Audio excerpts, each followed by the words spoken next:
cours sur le processus psychique pour intégrer le changement. Ici, j'ai envie de vous présenter effectivement le processus finalement de changement créateur qui a été établi par Colette Portelance, qui est psychologue et créatrice d'une approche qui s'appelle la NDC.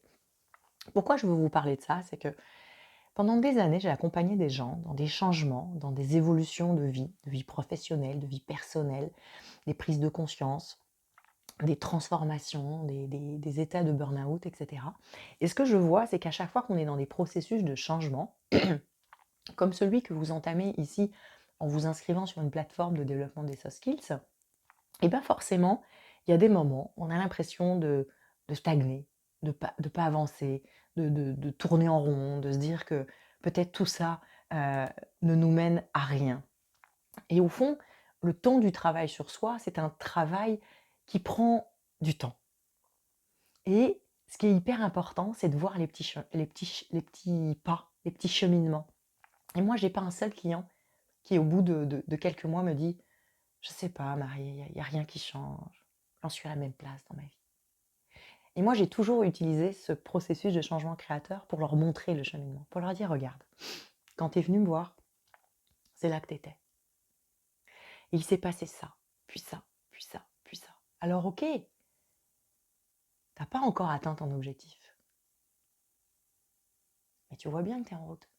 Puis c'est vrai qu'à chaque fois, les gens me disent: «Ah oui, vous avez raison. Effectivement, j'ai encore j'ai cheminé. Oui, il y a encore du travail, mais en même temps, je suis dans le processus».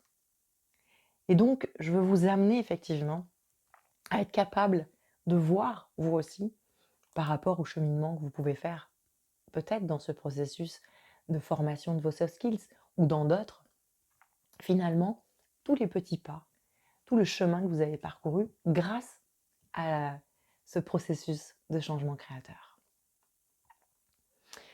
Donc, les, les 7 étapes du changement créateur, c'est la prise de conscience, l'acceptation, la responsabilité, l'analyse, dire, s'exprimer, inventer de nouvelles voies et se mobiliser, passer à l'action.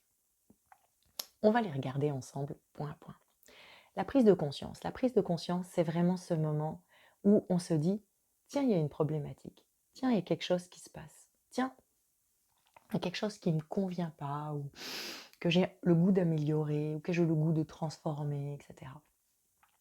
Si je reprends mon exemple de Bigger, c'est le moment où vous vous dites: je crois qu'il faudrait que je travaille mes soft skills. Je vois qu'il y a des choses que je pourrais améliorer, que je pourrais transformer, et c'est ça le moment de la prise de conscience en fait. On se dit: tiens, il y a quelque chose à faire. Donc, je vous invite par exemple à noter ici, c'est quoi la prise de conscience que vous avez fait récemment? Pourquoi vous vous êtes inscrit sur la plateforme par exemple? Ou c'est quoi le cheminement qui vous a amené ici? Au fond, il y a un élément déclencheur, c'est votre prise de conscience, c'est qu'est-ce que vous vouliez transformer? C'est quoi votre objectif initial?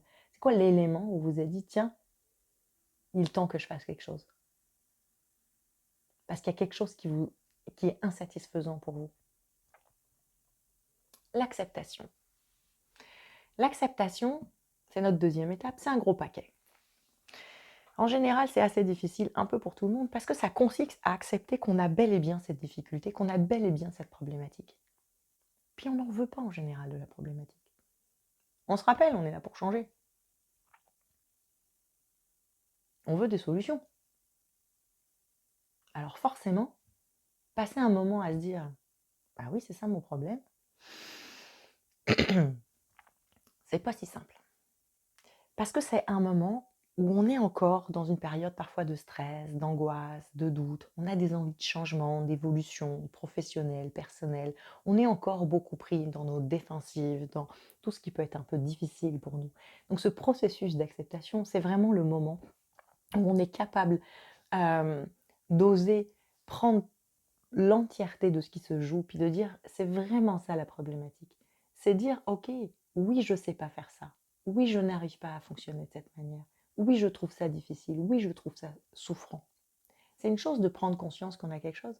C'en est toute une autre de l'accepter vraiment. Moi, l'exemple que je donne souvent aux gens, c'est de dire: je suis dans une pièce où les murs sont blancs. Si je me dis, j'aime pas le blanc, là, ça m'agace le blanc, c'est insupportable. Peut-être que je suis à une prise de conscience. Et l'acceptation, c'est tout autre. C'est dire, ok, elle est blanche.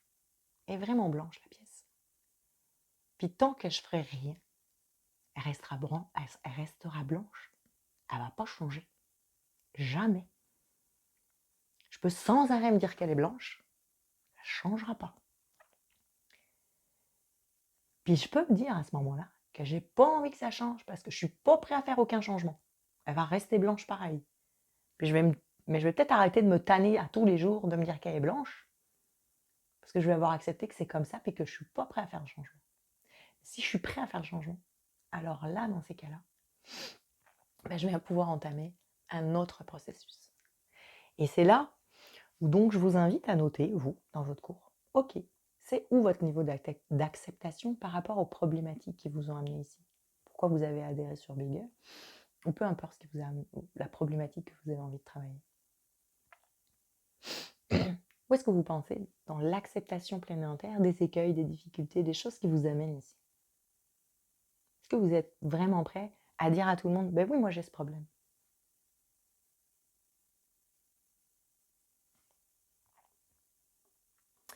On en arrive à la responsabilité. La responsabilité, c'est une coche un peu plus loin. Il faut déjà avoir accepté. La responsabilité, je vous dis, c'est prendre la pleine mesure qu'à un moment, j'ai une part de responsabilité sur la situation telle qu'elle est. Pas la culpabilité. La culpabilité, c'est la faute, oh mon Dieu, etc. Puis il y a quelque chose de l'ordre de l'impuissance. Je parle évidemment du sentiment de culpabilité. Je ne parle pas de quand on est coupable parce qu'on a fait quelque chose de pas bien. Prenons un exemple concret. Si je prends un verre et que là, je fais un faux mouvement et qu'il tombe, je ne suis pas coupable. Je suis néanmoins responsable. J'ai manqué d'attention, j'ai peut-être agi avec précipitation et donc du coup le verre est tombé et j'ai une part de responsabilité. Et je ne suis pas coupable, je n'ai jamais eu l'intention de le casser le verre. Mais si je le prends et que je le jette volontairement par terre, je suis coupable.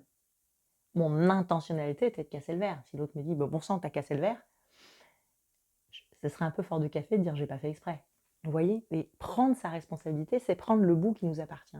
Ni le paquet, c'est-à-dire c'est pas toute ma responsabilité. Il y a toujours un contexte et c'est toujours intéressant quand on travaille sur sa responsabilité d'être capable de discerner qu'est-ce qui part de moi vraiment face à cet écueil, face à cette limite, face à cette difficulté, où est-ce que je suis responsable et c'est quoi le contexte, la situation, le point extérieur. Moi je dis toujours, il faut faire attention. Parce que parfois, les gens ont un peu tendance à dire, oui, par rapport à la responsabilité, c'est toujours 50-50, il y a un peu de soi, un peu de l'autre. Moi, je crois parfois que c'est pas 50-50. Parfois, c'est 80-20, ou 90-10, ou 70-30, ou 60-40. Peu importe, en fait. Ce qui est certain, c'est qu'il y a toujours un peu de vous, ou beaucoup de vous, et un peu de l'autre, ou peu de l'autre. C'est vraiment d'être capable de voir, au fond, c'est quoi votre partie à vous dans la responsabilité. Qu'est-ce qui vous appartient? Donc où est-ce que vous en êtes par rapport à la responsabilité? Qu'est-ce que vous pensez qu'est votre part dans les écueils, dans les limites que vous portez?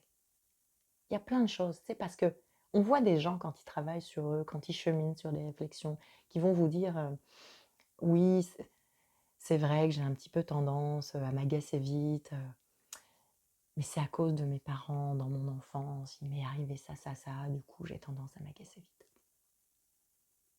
Ça, vous voyez, c'est complètement irresponsable. Ah oui, t'as bien compris ton truc, t'as bien accepté, mais t'es complètement dans les responsabilités, t'es en train de dire que c'est pas ta faute à toi. Et quand tu fais ça, tu changes jamais. Tu t'arrêtes là, t'es irresponsable. Qu'est-ce que tu peux faire sur tes parents qui à l'époque, ça ne veut pas dire qu'ils n'en ont pas une part de responsabilité, c'est peut-être fort probable, mais en attendant, ça ne changera rien à ta situation. Ta responsabilité à toi dans cette affaire, c'est de continuer à fonctionner de cette manière en disant c'est pas ma faute à moi, celle de mes parents. Mais il y a un moment, tu reprends ta responsabilité, tu te dis: «OK, maintenant que je suis un adulte, peut-être que je pourrais fonctionner différemment. Donc qu'est-ce que je peux faire à partir de là, concrètement?» Puis d'ailleurs, avant même de se dire: «Qu'est-ce que je peux faire?», on va se dire autre chose. Justement, on va aller dans la partie analyse. C'est-à-dire que là, on va vraiment continuer à l'intérieur de notre esprit, à aller une coche plus loin, puis aller comprendre. OK, j'ai compris ma problématique, j'accepte qu'elle existe, j'en prends la responsabilité, mais d'où ça vient chez moi? Qu'est-ce qui se joue? Quels sont les tenants et aboutissants vraiment par rapport à mon bout de responsabilité? Pourquoi j'arrive pas à lâcher prise? Qu'est-ce qui a pu se jouer? Quelles sont les peurs, les doutes, les jugements? Qu'est-ce qui m'amène à fonctionner de cette manière, etc. Moi, dans l'ensemble des formations, vous voyez, je vous invite toujours à aller à travers des exercices, à travers des réflexions, à aller sur cette phase d'analyse pour aller comprendre ce qui se joue à l'intérieur de vous, face à l'ensemble des, des soft skills que je veux vous transmettre, de manière à pouvoir vous permettre effectivement d'aller comprendre c'est quoi votre petit bout de responsabilité, où est-ce que vous pouvez agir finalement. Et on a besoin de passer par cette phase d'analyse. C'est vraiment un moment où on va aller observer ce qui se joue à l'intérieur de nous dans nos fonctionnements. Si vous avez du mal dans les réflexions, si vous trouvez que c'est un petit peu difficile, peut-être que dans ces cas-là, se faire aider parfois sur certains points spécifiques avec un coach, un thérapeute. J'en parle dans la plateforme de ce qu'est un coach, de ce qu'est un thérapeute, de ce qu'est un psychologue, des différentes approches. Mais tu sais, ce que je veux que vous compreniez, c'est que aller en thérapie ou aller en coaching, ça ne veut pas dire y aller pour 5, 10, 15 ou 20 ans. Ça peut parfois être aussi simple que se dire: «Tiens, j'ai telle problématique, c'est ça que je veux travailler». Surtout si vous les avez identifiés, grâce au cours peut-être que vous avez fait ici sur la plateforme. Donc je vous invite effectivement à vous dire où vous en êtes dans cette phase. Est-ce que sur la plateforme, vous arrivez à aller faire les exercices de réflexion? Est-ce que vous arrivez à aller dans cette phase d'analyse, à aller comprendre un petit peu ce qui se joue à l'intérieur de vous? Ou est-ce que vous avez besoin d'une aide extérieure? Une fois qu'on a réussi à faire tout ce processus, on arrive à un moment, en fait, dans notre cheminement où vous voyez, on a mieux compris ce qui se joue à l'intérieur de nous. Mais tout ça se joue quand même, vous l'avez bien compris, à l'intérieur de nous. Je suis dans mon niveau d'acceptation, dans mon niveau de responsabilité et dans l'analyse de ce qui a pu m'amener à fonctionner comme ça, à mieux comprendre mes fonctionnements. Maintenant, on va aller se tourner vers plus l'extérieur et l'action. Donc, l'étape suivante, c'est dire, c'est s'exprimer. C'est le moment où on va oser exprimer les choses face à l'autre, là où on en est dans notre cheminement. Donc, on va commencer à parler de nos fonctionnements, de ce qui se passe chez nous, de notre vécu, de nos limites, de nos écueils. Moi, pour vous donner une petite anecdote par rapport à ça, moi, je suis quelqu'un, pendant longtemps, je détestais aller toute seule dans les restaurants. Mais je détestais rentrer toute seule dans un restaurant. Si j'avais rendez-vous avec des amis, j'attendais dehors. Puis pour être honnête, j'ai jugé ça pendant très longtemps. J'étais ni dans l'acceptation, ni dans la responsabilité. Clairement, je trouvais ça bête, quoi. Je me disais, mais ça n'a pas d'allure, si je rentre dans le restaurant, le serveur, il va m'accueillir, il va m'installer à la table, il va rien se passer. Je le savais, ça. Mais vraiment, j'avais peur. J'aimais pas ça, je trouvais ça désagréable. Donc je préférais toujours attendre mes amis dehors devant le restaurant. Mais tout le temps. Donc quand il pleut à verse et que tu es sous ton parapluie devant le restaurant, c'est un peu stupide. Les gens me disent: «Oh, pourquoi t'as attendu dehors? Pourquoi t'es pas rentré?» Puis moi je répondais: «Oh bah comme ça me permettait de prendre l'air». Vous voyez comme c'était défensif? Tu sais, j'avais honte de ça. Ben, le moment où j'ai osé dire, j'ai compris vraiment ça, j'ai compris effectivement que je fonctionnais comme ça, j'ai fini par en accepter. Je comprenais, commençais à comprendre qu'effectivement il y a quelque chose chez moi qui jouait dans l'idée que j'ai comme un peu peur que tout le monde me regarde et se dire, tu sais, la pauvre fille, elle n'a pas d'amis, puis elle va toute seule au restaurant. Une espèce de jugement à l'intérieur de ça. Donc quand j'ai commencé à dire, il n'y a rien qu'à changer, j'avais peur pareil. Mais je disais à mes amis, écoute, rentre le premier dans le restaurant, moi j'ai peur. Puis je vous garantis, 100% des gens à qui je l'ai dit m'ont dit, enfin Marie, c'est ridicule, tu veux qu'il t'arrive quoi? Et vous savez ce que je leur disais? Je leur disais, écoute, peut-être c'est ridicule, j'en sais rien. Ce que je peux juste te dire, c'est que ça m'aide pas du tout, parce que c'est précisément ce que je pense. moi, ce que je suis en train de te demander, si tu veux m'aider, c'est rentre le premier dans le restaurant. Et vous savez quoi? 100% de mes amis sont rentrés le premier dans le restaurant. Puis petit à petit, j'ai cheminé avec ça. Puis petit à petit, j'ai expérimenté d'autres choses. Aujourd'hui, je peux aller toute seule dans des restaurants. Je peux m'installer. Et vous savez, on peut en rire un peu. Mais sincèrement, moi, j'étais dans un métier où je devais très souvent manger seule à plein d'endroits parce que j'étais beaucoup en déplacement. Même encore aujourd'hui, ça m'arrive souvent d'être en déplacement. Donc en fait, j'ai acheté une boîte de conserve et je mangeais toute seule dans ma voiture, quoi. Ce qui est quand même super glauque, quoi. C'est quand même bien plus sympa de pouvoir aller s'installer dans un restaurant puis manger un vrai plat chaud, je vous promets. Donc dire et s'exprimer, c'est oser aller exprimer ce qui est là pour vous. Même si ça n'a pas de transformation, on n'est pas obligé d'aller raconter tous les détails. Vous voyez bien qu'on place le chemin là où on est. Donc vous, par rapport aux prises de conscience, aux apprentissages, aux réflexions que vous avez faites, est-ce que vous arrivez à en parler? Est-ce que vous arrivez à le dire? Est-ce que vous arrivez à l'exprimer? Ou pas encore? Puis tout est correct là, c'est juste pour vous aider à voir où vous vous positionnez. Mais il y a un moment, oser entrer en relation avec ce qu'on est, c'est le moment où on commence à de plus en plus s'assumer dans tout ce qu'on est, quoi.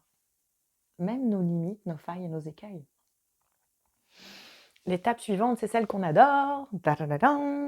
Inventer de nouvelles voies. Bah ça, c'est le moment qu'on veut tous atteindre. Justement, enfin, on réfléchit à qu'est-ce qu'on pourrait faire de différent. Et vous comprenez bien que si vous avez bien suivi mon affaire, c'est l'étape numéro 6. Et qu'est-ce que veut faire tout le monde en général quand il veut changer? Ah, j'ai compris que ça me dérangeait. Ouh, qu'est-ce que je pourrais faire? Et on oublie acceptation, responsabilité, analyse, dire. Ça ne marche pas. Et il faut faire toutes les étapes. Puis c'est vrai que parfois on prend conscience, puis acceptation, responsabilité, analyse, dire se fait très rapidement. Il y a des changements créateurs comme ça par rapport à certaines prises de conscience qui peuvent se faire en quelques minutes, en quelques heures. Mais il y a des fois, c'est sur certains changements plus longs, ça va prendre plusieurs jours, plusieurs mois. Moi, dans l'exemple que je vous donnais, pour transformer ça m'a pris, je pense que ça m'a pris presque une année, entre le moment où j'ai fini par accepter, par comprendre ce qui se jouait, par oser en parler à mes proches, et enfin réussir effectivement à aller de manière seule et autonome dans les restaurants, sans plus avoir honte, etc. Mais vous voyez que j'ai utilisé des temps et que je me suis vue cheminer dans l'affaire. Donc c'est le moment où, effectivement, on doit être créateur, on doit imaginer d'autres comportements, on doit changer les choses. On doit en train de se dire, ok, si j'ai toujours fait la même chose, il va toujours y avoir le même résultat, qu'est-ce que je peux faire de différemment? Tiens, je trouve que mon responsable, il me reconnaît jamais. Bah tiens, peut-être que je pourrais mettre un peu plus en avant mon travail, noter les choses, faire des points réguliers, etc. Tiens, je trouve que j'ai du mal à prendre la parole en public. Je peux peut-être commencer à parler dans des petits groupes, à commencer à oser dans certaines situations, etc. Donc l'idée, c'est à chaque fois de se dire, bah ok, c'est quoi les actions que je pourrais mettre en place et mettre en œuvre? Ça ne veut pas dire que ça garantit le changement, hein. Ça veut juste dire qu'à un moment, je suis en train d'imaginer qu'est-ce que je pourrais faire d'autre que j'ai jamais fait jusqu'à présent.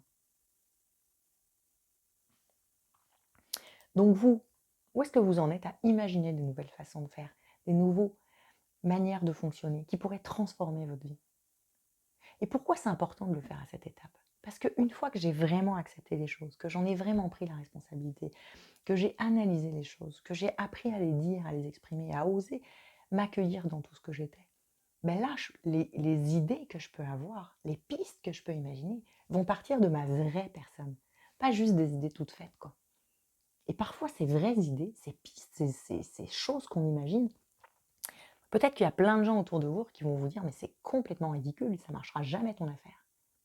Qui sait? On s'en fout. L'important, c'est que vous pensiez que c'est la bonne chose à faire. Donc, notez tout ça. Et puis, la dernière étape, c'est se mobiliser. C'est passer à l'action. Parce que figurez-vous, il y a une grande différence entre se dire « c'est ça que je veux faire » et le faire. Il y a énormément de gens qui bloquent à cette étape. Si on bloque à cette étape, on refait un tour. Tiens, je vois que j'arrive décidément, je sais que c'est ça qu'il faudrait que je fasse, mais j'arrive pas à me mobiliser, à passer à l'action. Ok. Qu'est-ce qui se passe? Ah oui, je vois que j'ai tel blocage, prise de conscience, ok, j'accepte que c'est ça qui se passe chez moi, j'en prends la responsabilité, je commence à comprendre ce qui se joue, je peux commencer à en parler, à exprimer ça. Tiens, je pourrais déjouer tel et tel aspect, et ensuite, je vais oser passer à l'action.